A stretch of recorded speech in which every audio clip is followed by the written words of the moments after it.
সত্যিকারের ধৈর্য ধারণকারী ব্যক্তিকে সর্বশক্তিমান আল্লাহ তাআলা ভালোবাসেন। তারা কখনো হাল ছেড়ে দেয় না, তারা কখনো হতাশ হয় না, তারা সংগ্রাম করে, চেষ্টা অব্যাহত রাখে এবং মহাপরাক্রমশালী রবের সন্তুষ্টির জন্যই তারা সব কিছু করে।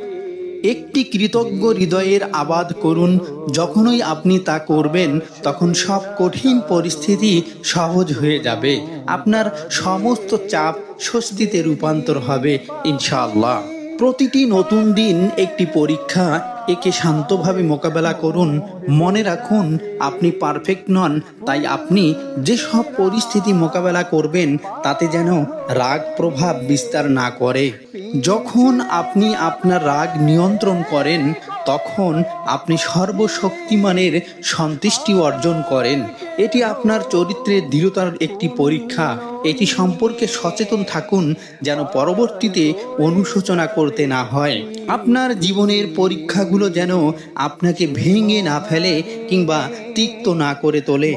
ধৈর্য এবং বিশ্বাস নিয়ে এগিয়ে চলুন। মনে রাখবেন, এই সংগ্রামের মাধ্যমেই আপনি আরও উত্তম একজন মানুষ হয়ে উঠবেন। প্রায় আমাদের দুর্বলতম মুহূর্তগুলোতে আমরা ভেঙে পড়ি।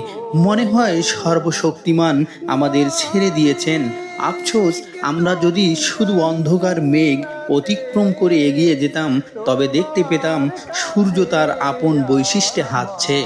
সর্বাধিক কঠিন মুহূর্তগুলোতেও কখনো হতাশ হবেন না। ধৈর্য ধারণ করুন আর দেখবেন আপনি আরও শক্তিশালী হয়ে উঠবেন। প্রতিটি কঠিন সময়ের পরে আসে স্বস্তি, সহজতা। এটি কখনো ভুলে যাবেন না। যখন আপনার উপর কোনো দুর্ভাগ্য নেমে আসে তখন সর্বশক্তিমানকে দোষারোপ করবেন না। খেয়াল রাখবেন, এসব কিছুই আমাদের শক্তি ও ধৈর্য বাড়ানোর জন্য আসে, শাস্তি দেওয়ার জন্য নয়। সর্বোপরি এইসবের পিছনে গভীর জ্ঞান এবং হিকমত লুকিয়ে আছে বা লুকিয়ে থাকে। আপনি আপনার আত্মার দৃঢ়তা জানতে চাইলে পর্যবেক্ষণ করুন যে আপনি কতটা ধৈর্য ধারণ করতে পারেন। প্রত্যক্ষ করুন কতটা সহজে আল্লাহর ফয়সালাকে মেনে নিতে পারেন। মনে রাখবেন, আপনার আত্মার দৃঢ়তার জন্য আপনাকে বাঁকানো হলেও ভেঙে পড়া যাবে না। হে পরাক্রমশালী আল্লাহ, আমরা কঠিন সময় পার করছি। আমাদের ঈমানকে দৃঢ় করুন ও আমাদের রক্ষা করুন। আমাদের সৎ সঙ্গ দান করুন এবং উপকারী জ্ঞানের পথে পরিচালিত করুন।